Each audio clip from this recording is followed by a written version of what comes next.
তুই রাত্রি 2টোর সময় কোথায় গেছিলি? দুটো নাকি একটার সময়? চোখ দেখ, ওর চোখ দেখ, ওর চোখটা দেখ। না না, তুমি বকো না। কোথায় গেছিলি? একটার সময় তুই বেরিয়েছে। সিনটা দেখ না শুধু। কোথায় গেছিলি? হুম? কেন? কি কারণে? এখন ঘুম পেয়ে যাচ্ছে কথা বললে, কথা বলে ঘুম পায়।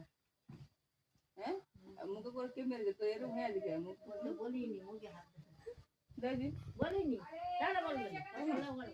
বাপরে বাপ, একটার সময় বেরিয়েছে। ওই ওই বাড়ির ওই লোকটা বললো যে 1:15 দিকে দেখেছি আমি, ওদের বাড়িতে গেছিল। আর আমি তো টের পেলাম 1:51 দিকে, 1 ঘন্টা প্রায়। তুমি 1 ঘন্টা ধরে কোথায় কোথায় ঘোরাঘুরি করতো? ওই মাঠের ওই সত্যি কুকুর শিয়ালের পেটে যায়নি, এটাই পাকা পড়ি ইয়ে এক দল কুকুর ছিল ওখানটায়। অসভ্য কোথাকার। আর